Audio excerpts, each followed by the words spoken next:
Well, thank you so much. Everybody, please have a seat. Have a seat.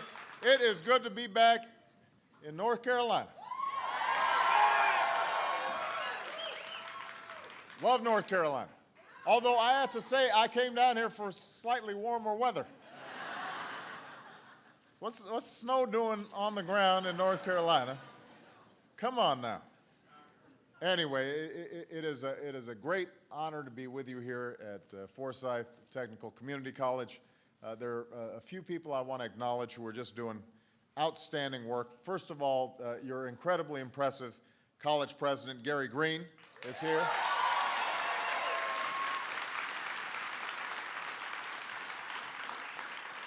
Your wonderful governor, Bev Perdue, is in the house.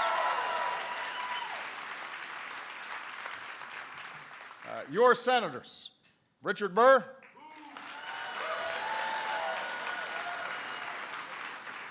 and the better-looking one, Kay Hagan.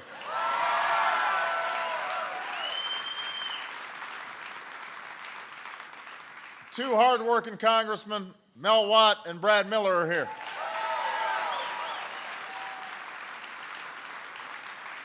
We've got Secretary of State Elaine Marshall in the house. And Mayor Alan Joines is here.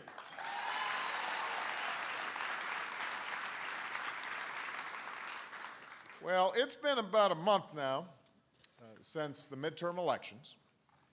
And in Washington, at least, much of the chatter is still about the political implications of those elections, what the results mean for Democrats, what they mean for Republicans, and already we're hearing what this means for the next election. And I have to tell you, I came to Winston-Salem because I believe that right now there are bigger issues at stake for our country than politics.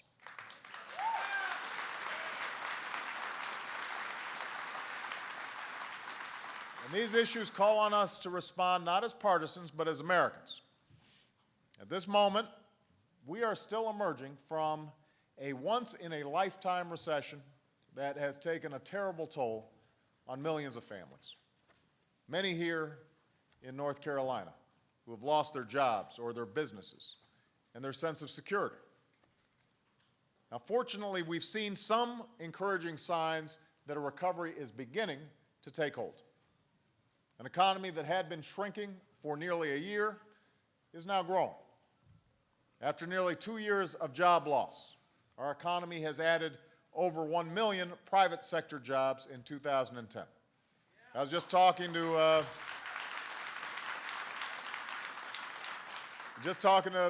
Bev, and she was mentioning that here in North Carolina, we've seen 50,000 new jobs here in North Carolina. And after teetering on the brink of liquidation not 2 years ago, our auto industry is posting healthy gains. So we're seeing progress across the country. But as we also saw in November's jobs report, the recovery is simply not happening fast enough. Plenty of Americans are still without work. Plenty of Americans are still hurting. And our challenge now is to do whatever it takes to accelerate job creation and economic growth. Now, in the short term, that means preventing the middle-class tax increase that's currently scheduled for January 1st. Right now, Democrats and Republicans in Congress are working through some differences to try to get this done. And there are some serious debates that are still taking place. Republicans want to make permanent the tax cuts for the wealthiest Americans. I have argued that we can't afford it right now. But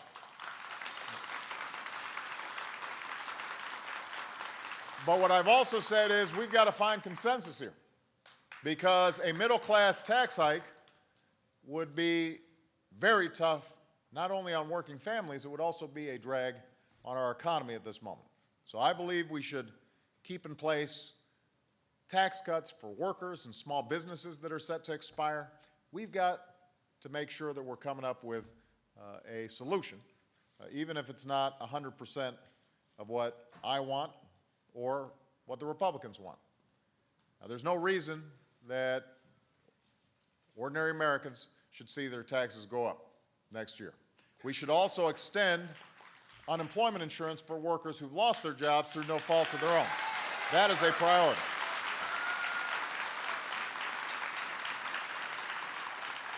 And I should mention, that's not only the right thing to do, it's the smart thing to do. Because if millions of Americans who aren't getting unemployment benefits stop spending money, that slows down businesses. That slows down hiring. It slows down our recovery. Now, even if we take these and other steps to boost our recovery in the short term, we're also going to have to make some serious decisions about our economy in the long run. We've got to look ahead, not just to the next year, but to the next 10 years, and the next 20 years. And we've got to ask ourselves, where will the new jobs come from? What will it take to get them?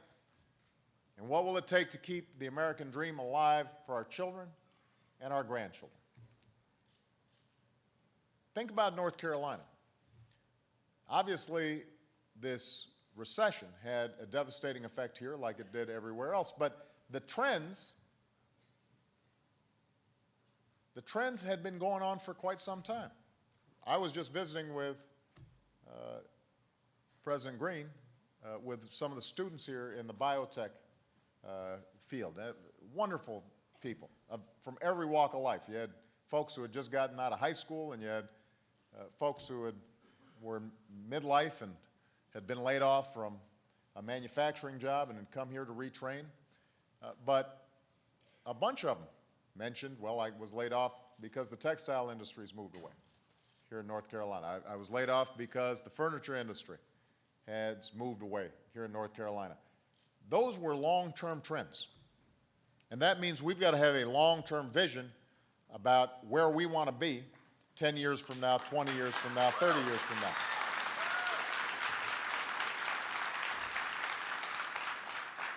Just like past generations did, we must be prepared to answer these questions in our time. And over the next several weeks, I'm going to be meeting with my economic team, with business leaders, and others to develop specific policies and budget recommendations for the coming year. Today, I want to outline the broader vision that I believe should guide these policies. And it's a vision that will keep our economy strong and growing and competitive in the 21st century. And that vision begins with a recognition of how our economy has changed over time. When Forsyth Technical opened 50 years ago, it was known as Forsyth County Industrial Education Center, right? That's a mouthful. Machine shops and automotive mechanics were some of the first classes you could take. Of course, back then, you didn't even need a degree to earn a decent living. You could get a job at the local tobacco or textile plant and still be able to provide for yourself and your family. That world has changed. In the last few decades, revolutions in communications, revolutions in technology have made businesses mobile and has made commerce global. So today, a company can set up shop, hire workers, and sell their products wherever there is an internet connection. That's a transformation that's touched off a fierce competition among nations for the jobs and industries of the future. Some of you know I traveled through Asia several weeks ago. You got a billion people in India who are suddenly plugged into the world economy. You've got over 1 billion people in China who are suddenly plugged in to the global economy. And that means competition is going to be much more fierce. And the winners of this competition will be the countries that have the most educated workers, a serious commitment to research and technology, and access to quality infrastructure like roads and airports and high-speed rail and high-speed internet. Those are the seeds of economic growth in the 21st century. Where they are planted, the most jobs and businesses will take root. Now, in the last century, America was that place where innovation happened, and jobs and industry always took root. The business of America was business. Our economic leadership in the world went unmatched. Now it's up to us to make sure that we maintain that leadership in this century.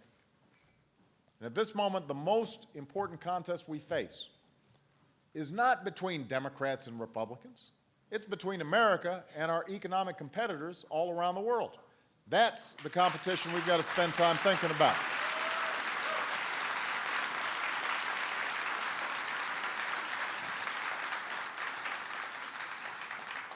Now, I have no doubt we can win this competition. We are the home of the world's best universities, the best research facilities, the most brilliant scientists, the brightest minds, some of the hardest working, most entrepreneurial people on earth, right here in America. It's in our DNA. Think about it. People came from all over the world to live here in the United States. That's been our history. And those were the go-getters, the risk takers who came here. The folks who didn't want to take risks, they stayed back home. Right? So there's no doubt that we are well equipped to win. But as it stands right now, the hard truth is this. In the race for the future, America is in danger of falling behind. That's just the truth. And if you hear a politician say it's not, they're not paying attention. In a generation, we have fallen from first place to ninth place in the proportion of young people with college degrees. When it comes to high school graduation rates, we're ranked 18th out of 24 industrialized nations. 18th. We're 27th in the proportion of science and engineering degrees we hand out. We lag behind other nations in the quality of our math and science education. When global firms were asked a few years back where they planned on building new research and development facilities, nearly 80% said either China or India. Because those countries are focused on math and science, and they're focused on training and educating their workforce. You know, I sat down with President Lee of South Korea, and I asked him, what's the biggest problem you have in education? He said, you know, these parents, they come to me and they are constantly pressuring me. They want their kids to learn so fast, so much. They're even making me import English-speaking teachers in because they want first graders to know English. I asked him about investment in research and development. He says, we're putting aside 5% of our gross domestic product in research and development, 3% of it in clean energy. You go to Shanghai, China, and they've built more high-speed rail in the last year than we've built in the last 30 years. The largest private solar research and development facility in the world has recently opened in China by an American company.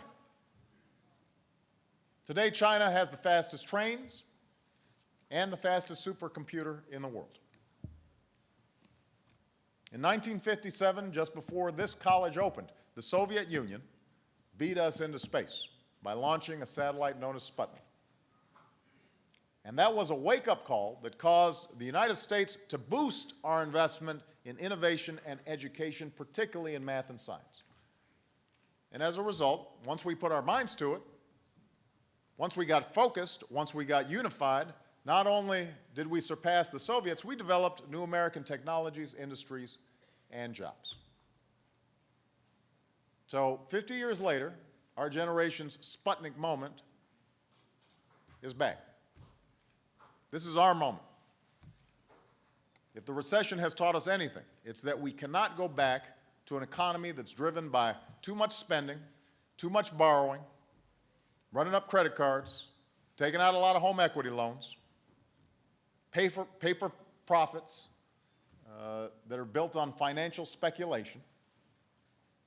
We've got to rebuild on a new and stronger foundation for economic growth.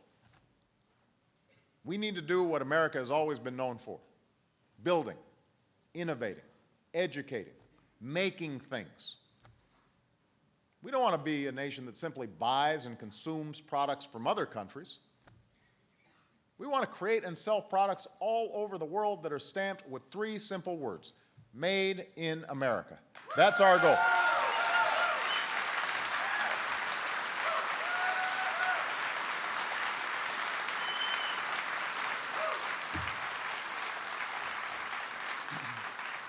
So I came to Forsyth today because you've shown what this future can look like. Half a century later, you're still giving students the skills and training they need to get good jobs.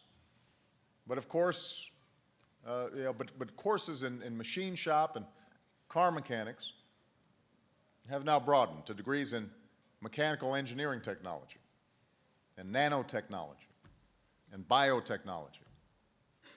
And meanwhile, your unique partnerships that you're building with advanced manufacturing and biotechnology firms will ensure that the businesses of the future locate here. They come here. They stay here. They hire right here in Winston-Salem.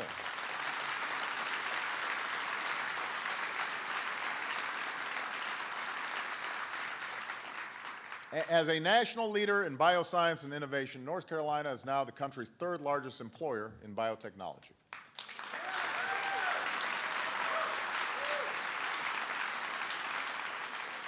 And when Caterpillar recently decided to build a plant in this community, they told President Green one of the main reasons was they were convinced that Forsyth Tech had the capability of providing them with the technical workforce that they need. So.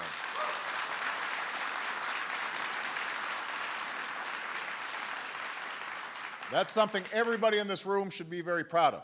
And I know that business leaders from throughout the community have worked intensively with President Green and others to help make this happen. And I know that your congressional delegation as well as your governor have worked hard to make this happen. Now, none of this progress happened by itself. It happened thanks to the hard work of students here at Forsyth. Commitment of local leaders, foresight of local business leaders. Most importantly, it happened because there was a decision made to invest in the collective future of this community. It happened because there was a decision to invest in this college, and there were loans and scholarships that made it affordable to go here. To invest in the basic research and development that helped jumpstart North Carolina's biotech industry. To invest in new buildings and laboratories and research facilities that make your work possible. These are the kinds of investments we need to keep making in communities across America. Investments that will grow our economy and help us to stay competitive in the 21st century. Now, I want to emphasize, I say this knowing full well we face a very difficult fiscal situation. I mean, I'm looking at the books back in Washington, and folks weren't doing a real good job with their math for the last decade. So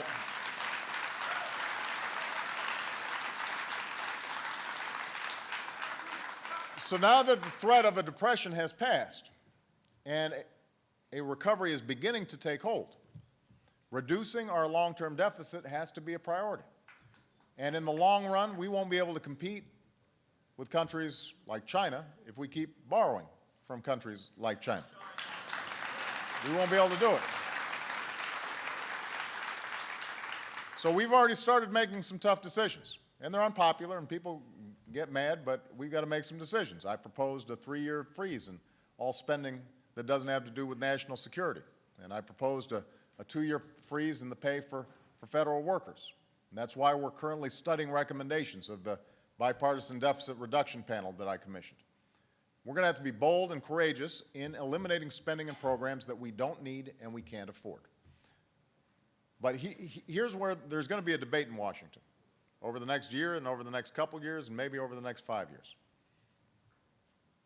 Because I will argue and insist that we cannot cut back on those investments that have the biggest impact on our economic growth. Because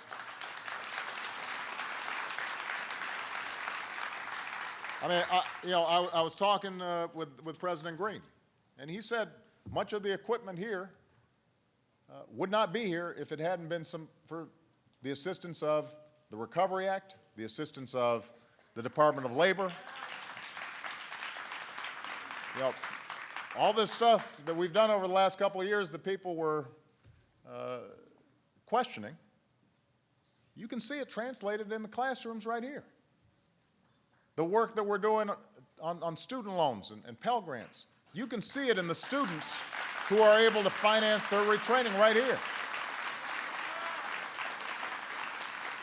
So we can't stop making those investments. The best antidote to a growing deficit, by the way, is a growing economy. To borrow an analogy, cutting the deficit by cutting investments in areas like education, areas like innovation, that's like trying to reduce the weight of an overloaded aircraft by removing the engine. It's not a good idea. There may be some things you need to get rid of, but you got to keep the engine. That's why even as we scour the budget for cuts and savings in the months ahead, I will continue to fight for those investments that will help America win the race for the jobs and industries of the future. And that means investments in education and innovation and infrastructure. I will be fighting for those.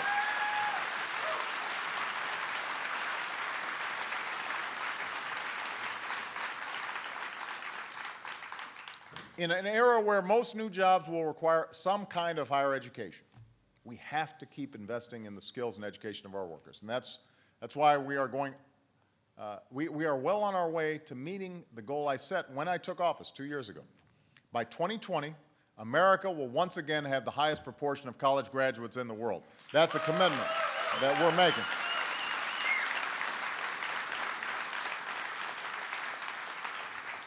So to get there, we're making college more affordable for millions of students. We've made an unprecedented investment in community colleges just like this one. And just like Forsyth, we've launched a nationwide initiative to connect graduates that need a job with businesses that need their skills. We're reforming K through 12 education, not from the top down, but from the bottom up. Instead of indiscriminately pouring money into a system that's not working, we're challenging schools and states to compete with each other, to see who can come up with reforms that raise standards and recruit and retain good teachers, raise student achievement, especially in math and science. We call it Race to the Top, where you get more funding, if you show more results. Because part of the argument here is that if we're going to have a government that's smart and helping people compete in this new global economy, then we've got to spend our money wisely. And that means we want to invest in things that are working, not in things that aren't working, just because that's how things have always been done. Now, once our students graduate with the skills they need for the jobs of the future, we've also got to make sure those jobs end up right here in America. We've got to make sure that the United States is the best place to do business and the best place to innovate.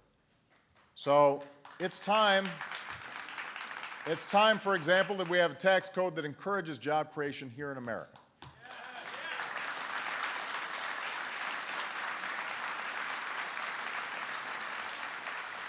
And to boost our recovery, I've already proposed that all American businesses should be allowed to write off all the investments they do in 2011. We want to jumpstart, starting next year, plants and equipment investment right here in Winston-Salem and all across North Carolina and all across the United States of America.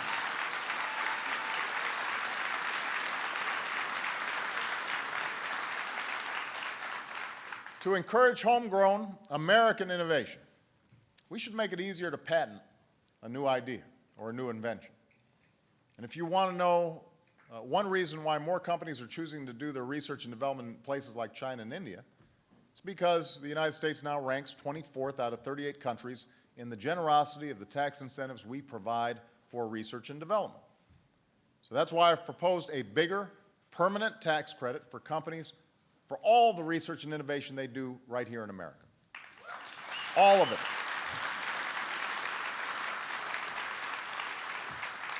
Now, what's also true is a lot of companies don't invest in basic research because it doesn't pay off right away. But that doesn't mean it's not essential to our economic future. 40 years ago, it probably didn't seem useful or profitable for scientists and engineers to figure out how to increase the capacity of integrated circuits. 40 years later, I'm still not sure what that means. What I do know is the discoveries in integrated circuits made back then led to the iPod and cell phones and GPS and CT scans, products that have led to new companies and countless new jobs in manufacturing and retail and other sectors. And that's why I've set a goal of investing a full 3%, not 2%, not 2.5%, a full 3% of our gross domestic product into research and development. That has to be a priority.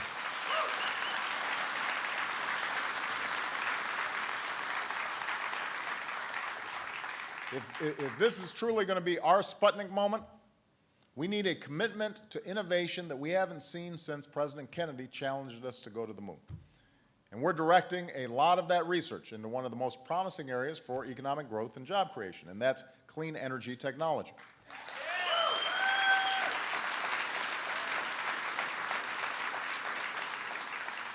I don't want to see new solar panels or electric cars or advanced batteries manufactured in Europe or in Asia.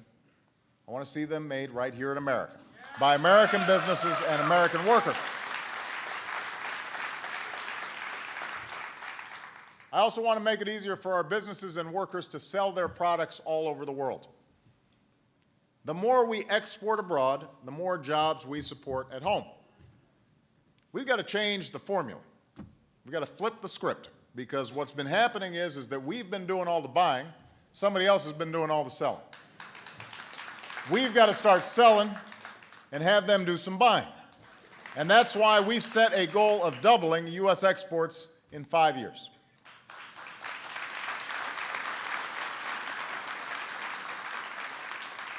And that's why I'm pleased that last week we came closer to meeting that goal by finalizing a trade agreement with our ally, South Korea. And this is a nation that offers one of the fastest growing markets for American goods. Now, here in North Carolina and all across the country, there are a lot of people that say, trade, we're not sure that helps us. It seems like maybe it's hurt us in areas like furniture. Look, right now, the status quo, South Korea is selling a whole bunch of stuff here, and we're not selling it there. The current deal is not a good one for us. Think about, there are a lot of Hyundais on the road,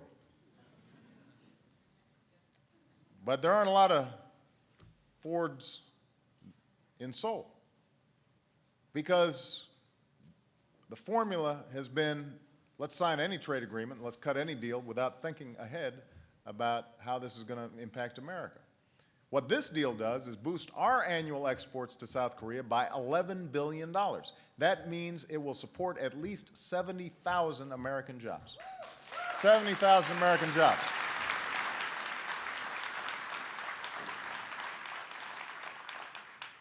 Now, the final area where greater investment will lead to more jobs and economic growth is in America's infrastructure. Our roads, our railways, our runways, our information superhighways. Over the last 2 years, our investment in infrastructure projects, yes, through the Recovery Act, have led to thousands of good private sector jobs and improved infrastructure here in North Carolina and all across the country. But we've got a long way to go.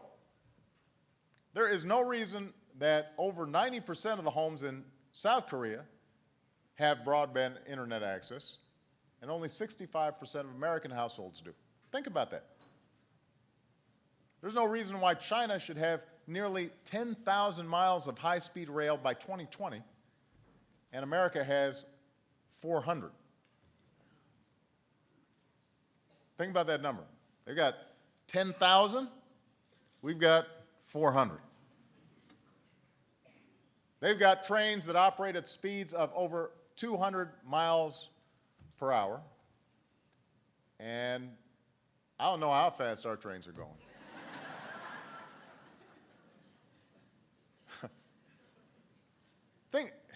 We're the nation that built the the Transcontinental Railroad. We're the nation that took the first airplane into flight. We constructed a massive interstate highway system. We introduced the world to the internet.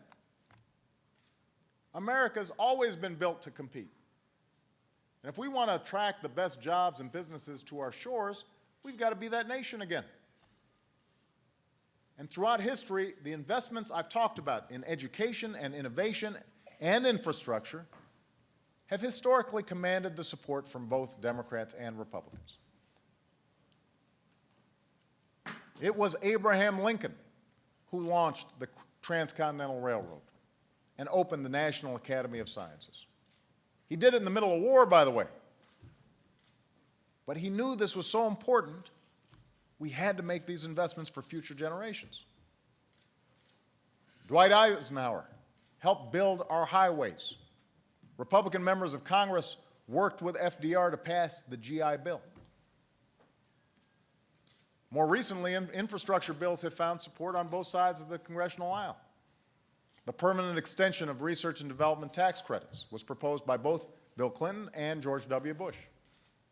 Our education reforms have been praised by both Democratic and Republican governors. So the point is, there should not be any inherent ideological differences that prevent Democrats and Republicans from making our economy more competitive with the rest of the world. If we're willing to put aside short-term politics, if our objective is not simply winning elections, but winning the future, then we should be able to get our act together here, because we are all Americans and we are in this race together.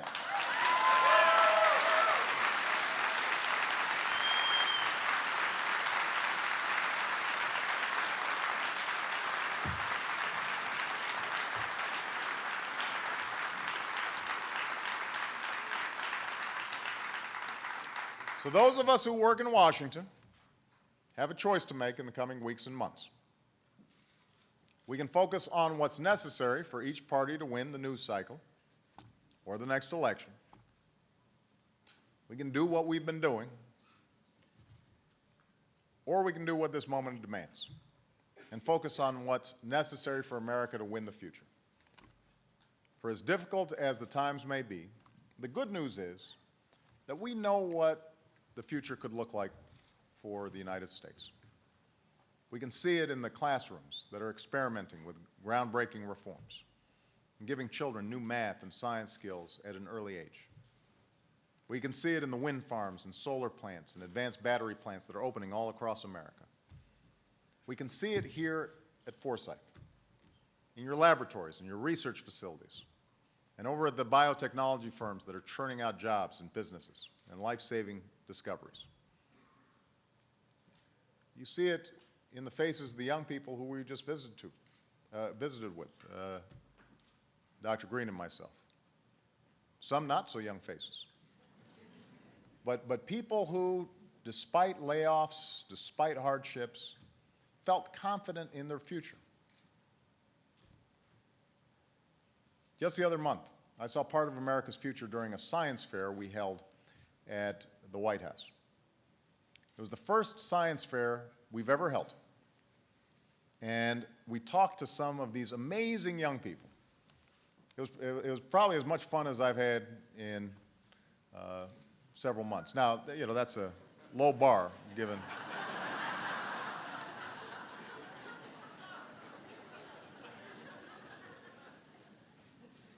But there was a team from Tennessee that had designed a self-powered water filtration plant so that homes in Appalachia could have access to clean water.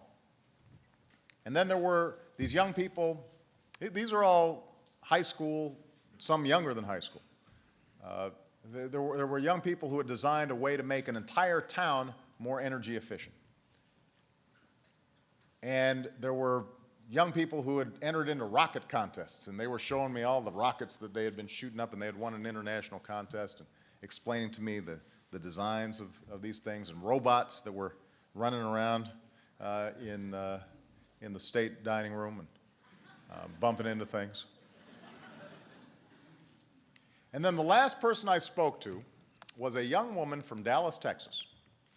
And her name was Amy Chow. She's 16 years old. She's a child of immigrants. Her parents came to the United States from China, but Amy was born here. And when she was a freshman in high school, she got interested in cancer research. She had studied biology, and she got interested in cancer research. So she decided, get this, she decided to teach herself chemistry over the summer. And then she designed a device that uses light to kill hard-to-reach cancer cells while leaving the healthy ones untouched. This is her summer science project. 16 years old. She goes on to win the international science competition. All these kids from all around the world, she wins the competition. So now she's being approached by laboratories all across the country who want to work with her on developing this potential breakthrough cancer drug that she's designed. 16 years old. And I'm talking to Amy and pretending like I understand what she's explaining. And as I'm listening to her, I'm looking at the portrait of Abraham Lincoln that hangs over her head in the state dining room. And I remembered all that we've been through and all that we've overcome. And I thought to myself, you know what? The idea of America is alive and well. We are going to be just fine. We are going to be just fine as long as there are people like Amy and her parents who still want to come to this country and add to our story, as long as there are people like the men and women here at Forsyth Technical who are keeping us at the top of our game, as long as we are willing to look past the disagreements of the moment and focus on the future that we share, we will be fine. If we can do that, I have no doubt that this will be remembered as another American century. We will meet that Sputnik moment, but we're going to all have to do it together. Thank you very much, everybody. God bless you. God bless America.